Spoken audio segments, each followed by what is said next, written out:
Alors, on a pour l'instant des bons chiffres de grève qui nous font dire qu'on sera dans une fourchette très haute de mobilisation, vraisemblablement autour de 30%, un agent sur trois en grève.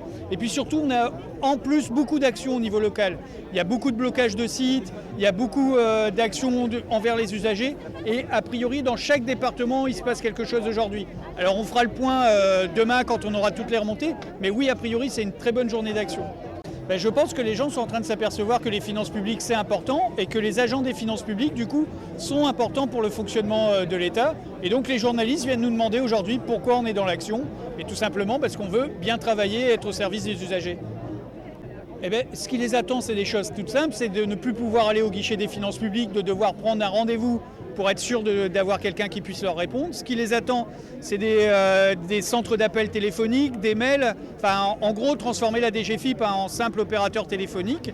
Et on sait les difficultés qu'on a à joindre parfois des opérateurs divers et variés. Et nous, on ne veut pas ça. On veut que les usagers aient un accès direct aux finances publiques et que leurs dossiers soient traités dans des bonnes conditions, relativement rapidement, selon la complexité des choses évidemment. Ce qui est surtout pas normal, c'est qu'il y ait un contexte de restriction budgétaire. De l'argent en France, il y en a, on le sait à la DGFiP. On a un exemple très concret qui s'appelle le CICE.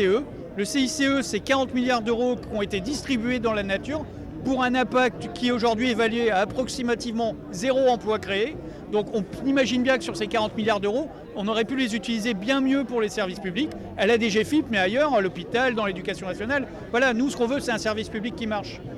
On pense aujourd'hui que ce qu'on veut, c'est la destruction de la DGFiP comme elle est aujourd'hui. On ne souhaite pas, en tout cas ce ministre ne souhaite pas qu'il y ait des services publics sur tout le territoire et surtout pas la DGFiP parce qu'on a un rôle dans l'économie, rôle en termes de fiscalité mais aussi en termes de contrôle de la dépense publique. Évidemment, moins on a d'agents des finances publiques, moins on a de contrôle sur les dépenses publiques et sur l'argent public en général. Typiquement, le rapprochement qui pourrait arriver avec le prélèvement à la source sur l'impôt sur le revenu et la CSG, oui, c'est typiquement le genre de situation où pour les usagers ou pour les contribuables, il va y avoir un impact très fort. Et on va le résumer assez simplement, c'est que les plus pauvres vont payer plus et les plus riches paieront moins, tout simplement parce qu'il y aura des taux qui ne tiendront pas compte de la progressivité des revenus de chacun.